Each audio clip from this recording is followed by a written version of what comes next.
지금 제가 말씀드린 대로 고린도서 3장 12절에서 16절은 모세의 수건을 이제 벗는 방법입니다.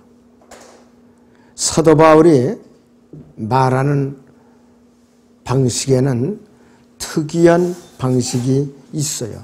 사도 바울은 지식이 아주 굉장히 풍부했던 사람인데 그가 요즘 말로 말하면은 한마디로 남들을 재밌게 하는 말주변은 없었어요.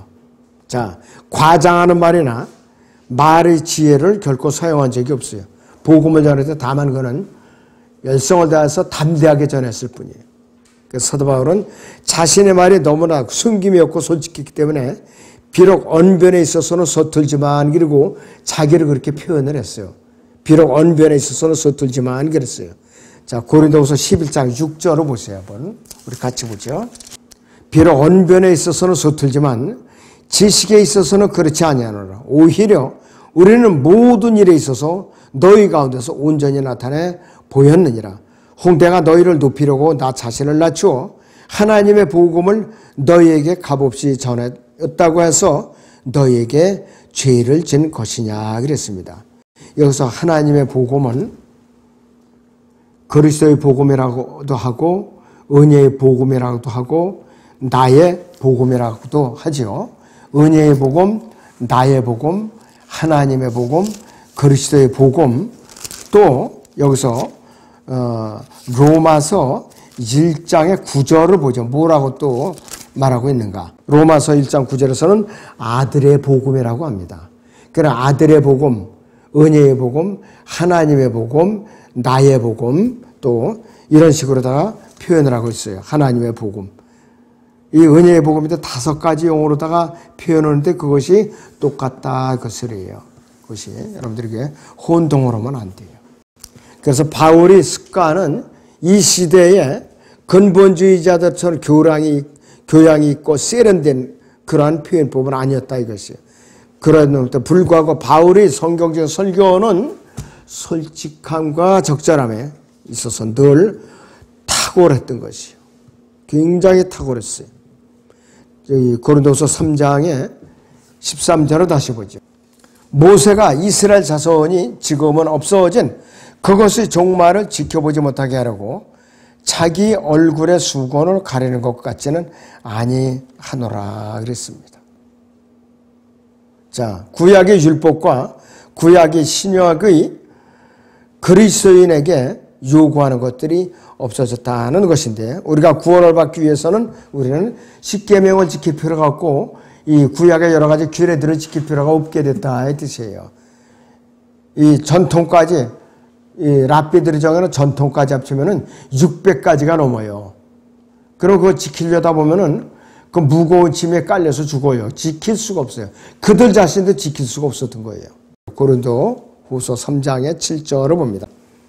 그러나 돌판에 기록되고 새겨진 죽음의 직분이 영광스러워서 이스라엘 자손이 모세의 용모의 영광, 즉 없어져 버릴 영광 때문에 그의 얼굴을 주목할 수 없었거늘 하물며 영의 직분은 더욱 영광스럽지 아니하겠느냐 이랬습니다. 구약의 율법도 영광스러웠거늘 신약의 은혜의 복음은 오죽하겠느냐 이거예요. 말할 필요도 없다 이것이에요. 바로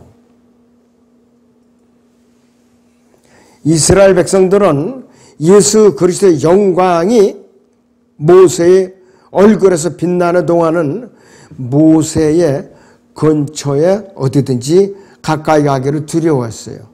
모세의 얼굴에서 빛이 바짝바짝 나기 때문에 하나님의 영광의 빛이 바짝바짝 나기 때문에 모세의 얼굴을 바로 바라보고 접근하는 것을 두려워했다 이것이에요. 그래서 모세는 이스라엘 백성들과 대화할 때는 수건으로 얼굴을 가렸었어요. 그리고 하나님과 대화할 때는 얼굴을 또 이제 수건을 갖다가 벗고 그랬던 것이에요. 그래서 이 고린도서 3장 14절 16절에서 사도 바울은 모세가 쓴 그 수건을 이스라엘이 눈이 멀어버린 것에 비유를 하고 있는 것이에요. 율법의 수건이. 이 영적 수건은 유대인에게 눈 가리개 역할을 하고 있는 거예요. 눈 가리개. 영적인 눈 가리개. 그래서 이 유대인들이 구약을 읽을 때 예수 그리스도를 볼 수가 없어요. 왜 그런가? 모세의 율법이 수건이라는 그 수건이 얼굴을 가리기 때문에 안 되는 거예요. 자, 그래서 이들은 이사야서 53장을 읽을 때는 예수 그리스도가 아니라 이스라엘이라고 생각하게 만들고, 또 시편 22편을 읽을 때는 그것이 문자적인 다윗에 관해서 말하고 있는 걸로다가 받아들이는 거예요. 예수 그리스도가 아니라. 그러니까 이 사람들은 그 수건이 가려져 가지고서 그렇게밖에 못 깨닫는 것이죠.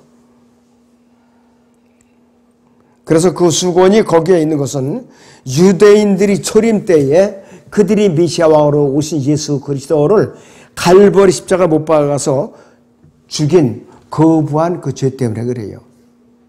마태복음 27장 25절인 대로 그의 피를 우리와 우리 자신에게 대대로 돌리라.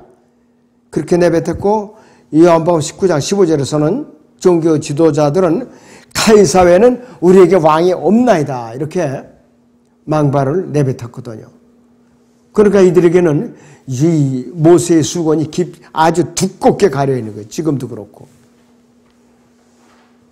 그러니까 이들에게는 어떠한 일이 벌어졌느냐. 사도행전 28장 7절인 대로 이 백성의 마음이 무디어 귀는 듣는데 둔하고 눈을 감았으니 이는 눈으로 보지도 못하고 귀로 듣지도 못하며 마음으로 깨닫지도 못하고 회심하지도 못하게 되어 나로 그들을 치유하지 못하게 하려 함이라 했어요. 여기서 그들은 유대인들을 말한 것이에요. 구약의 이사야 6장 10절을 인용하고 있는 것이죠. 자, 이것이 요한복음 12장 40절을 보죠. 여기서도 같은 맥락으로 인용을 했어요. 그가 그들이 눈을 벌게 하시고 그들이 마음을 완악하게 하셨나니 이는 그들이 눈으로 보지도 못하고 마음으로 깨닫지도 못하며 회심하지도 못하게 되어 나로 그들을 치유하지 못하게 하려 함이라 하였음이라 그랬습니다. 마음으로 깨닫지도 못하고 회심하지도 못하게 모세의 수건이 지금 아주 깊이 푹 씌워져서 있는 거예요. 영적으로 눈이 감겨 있는 것이에요. 그때 이 시대에도 유대인들이 구원받기 참 쉽지 않아요. 아주 드물게 구원을 받죠. 은혜의 복음을 일단은 거부하고 보는 사람들이. 그렇기 때문에 하나님께서는 이스라엘이 그들이 메시아를 고의적으로 거부한 이후로는 메시아에 대해서 그들의 눈을 멀게 하신 거예요. 로마서 11장 7절에 있는 대로 그러면 무엇이냐? 이스라엘을 구하는 그것을 얻지 못하였고 오히려 선택된 자들이 그것을 얻었으며 그 나머지는 오늘까지 완거해졌느니라. 여기서 선택된 자들은 누구냐면 이방인들을 말하는 것이에요. 이방인 그리스도인들을 말하는 것이에요. 이방인 그리스도인들을. 자, 여기서 참고로 로마서 10장을 잠깐 보겠습니다. 1절부터 형제들아 내 마음의 소원과 이스라엘을 위해 하나님께 드리는 기도는 그들이 구원받게 되는 것이라. 내가 그들에 대해 증거하노니 그들에게는 하나님께 대해 열성은 있으나 지식을 따라 된 것은 아니니라. 이는 그들이 하나님의 의를 모르고 자기들의 의를 세우려 함으로써 그들 스스로 하나님의 의에 복종치 아니하였음이니라. 그리스도께서는 믿는 모든 사람에게 의가 되시고서 율법이 끝이 되셨느니라. 하나님께서 율법을 걷어놓으셨는데도 이들에게는 수건을 벗지 않으려고 자기 의로 계속해서 수건을 붙잡고 벗도록 생각을 하는 것이에요. 자, 그런데 9장 30절 보세요. 그런지 우리가 무슨 말을 하리요? 의를 따르지 아니하던 이방인들이 의에 이르렀으니 이건 믿음에서 난 의라 그랬습니다. 이것이 로마 11장 7절에 나오는 선택된 자들이 바로 이방인 구원받은 그리스도인들을 말하는 것이에요. 그런데 31절부터 보니까 그러나 의의 법을 따르던 이스라엘은 의의 법에 이르지 못하였으니 어찌하여 이렇게 되었는가? 이는 그들이 믿음으로 의를 구하지 아니하고 율법의 행위로 되는 것처럼 구하였기 때문이라. 그들이 걸려 넘어지게 하는 돌에 넘어진 것이라 그랬습니다. 스스로 돌불에 치여 넘어지게 만든 것이에요. 자, 그래서 로마서 11장 25절 하반절에 있는 것처럼 이방인들이 충만함에 차기까지는 이스라엘이 일부가 완거하게 된 것이라 그랬는데 여기서 이방인들이 충만하면 구원받는 숫자가 아니라 이방인들이 죄악에 가득 찰 때까지 그 뜻이에요. 지금 이제 그 가득 차는 것이 끝날 때가 왔어요. 이제 환란이 다가오고 있다 이것이. 따라서 한 민족으로서 이스라엘의 교회 시대 기간에는 눈이 멀어 있다는 것을 말하고 있고, 그러나 개인적으로 이 시대에도 유대인에게 자신의 마음을 예수 그리스도께로 돌릴 수 있는 능력이 주어진 거예요. 그것이 뭐냐면 바로 고린도 후서 3장 16절에서 말하고 있는 바로 그것을 말하고 있는 것이에요. 개별적으로 그 수건이요. 자, 그렇지만 주께로 돌아서면 그 수건을 벗겨지리라고 그랬어요. 복음을 듣고 예수 그리스도 주와 구세를 믿고 영접하면 모세의 수건은 언제든지 벗어진다 이거예요. 그것을 말하는 것이에요. 그래서 이러한 일이 일어날 때에는 그러니까 유대인들이 지금 구원받는 것은 흔하지는 않지만은 하나님께서는 베일을 벗기셔서 모세의 수건을 벗기셔서 그에게 예수 그리스도를 보게 하시고 결국 그에게 구원을 받게 만든다는 뜻이에요. 그래서 이 교회 시대에 유대인 남은 자들은 누구냐? 구원의 복음을 듣고 예수 그리스도를 믿고 영접해서 그리스도인으로 탄생한 유대인들은 유대인 남은 자들이라고 부르는 것이에요. 자, 구원받은 유대인이 구약 전체에 걸쳐 예언과 예표를 통해 그리스도를 볼 수 있는 것은 바로 이런 이유 때문이에요. 만약 우리가 성령께서 우리 삶 속에서 어떻게 역사하시는가를 이제 보고 싶다면은 에스겔 14장 3절 4절을 보면 알 수가 있죠. 인자의 이 사람들은 자기들이 마음속에 자기들이 우상들을 세워놓고 그들의 얼굴 앞에 그들의 죄악의 방해물을 놓았으니 그들로 내게 조금이라도 묻게 하랴. 그러므로 그들에게 고하고 그들에게 말하라. 주 하나님이 이같이 말하노라. 자기 마음속에 자기 우상들을 세우고 자기 얼굴 앞에 자기 죄악의 방해물을 놓고 선지자에게 나오는 이스라엘 집의 각 사람에게 나 주가 그의 우상의 많음을 따라 나오는 그에게 응답하리니 이는 그들이 우상들로 인하여 모두 나를 배반했기 때문에 내가 그들 자신의 마음에 있는 이스라엘 집을 취하려 함이라고 그랬습니다. 이것은 무슨 말이냐? 주님께서는 그들이 기도를 듣지도 않을 것이고 대답하지도 않을 것이다고 그런 것이고, 이 14장 4절 하반절에서는 나 주가 그의 우상의 많음을 따라 나오는 그에게 응답하리니 그랬습니다. 즉 하나님의 응답은 그들이 선지자를 통해서 그들을 속일 거라 이것이에요. 바로 속일 거라 이것이에요. 그것을 말하는 이는 이방인 침례교도나 그리스도인 설교자가 아니라 여호와 하나님이시요. 예수 그리스도께서는 유대인들을 저주하기 위해서 그들이 사역자들, 즉 랍비들을 사용하신다 이거예요. 그래서 이 에스겔 14장 5절에서는 이는 그들이 우상들로 인하여 모두 나를 배반했기 때문에 내가 그들 자신의 마음에 있는 이스라엘 집을 취하려 함이라 그랬습니다. 자, 에스겔 14장 6절을 다시 보면은 이렇게 말씀하고 있어요.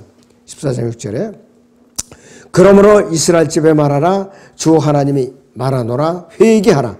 그리고 너희 우상들로부터 너희 자신을 돌이키고 너희 얼굴은 너희의 모든 가증한 것들로부터 돌이키라 이렇게 촉구하고 계세요. 따라서 유대인은 하나님께서 돌아설 수 있을 뿐만 아니라 그렇게 하지 않으면 안 된다 이것이요. 그래서 에스겔 14장은 이 교훈을 이 시대의 그리스도인에게 적용한다면은 그가 주님과 쌍방 통로를 얼마나 깨끗하게 유지하느냐에 비례해서 주님 안에서 성장할 수 있다 이것이요. 소통이 잘 이루어지게 조건을 갖춰 논다면 그렇게 된다 이것이요. 그래서 우리가 주님을 첫째로 모시는 한은 주님께서도 우리에게 모든 것을 공급해 주시고 베풀고 또 베푸신다 이거예요. 자, 우리가 주님과의 관계가 일방 통로에 나만 그냥 일방적으로 주님께 일방적으로 그냥 따발총 쏘는 식으로 아뢰기만 하고 주님의 음성은 내가 귀 기울여 듣지 않는다. 일방 통일만 하려고 애쓴다. 그러면 응답이 안 되는 거예요.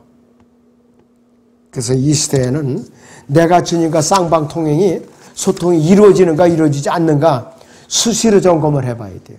수시로. 그렇지 않으면은 어느 순간에 나 혼자만 일방적으로 외치는 메아리밖에 안 돼요. 항상 점검을 끊이지 않고 해야 돼요. 언제까지? 들림받는 그 순간까지. 그렇게 마음에 깊이 새겨두시기 바랍니다. 기도하겠습니다.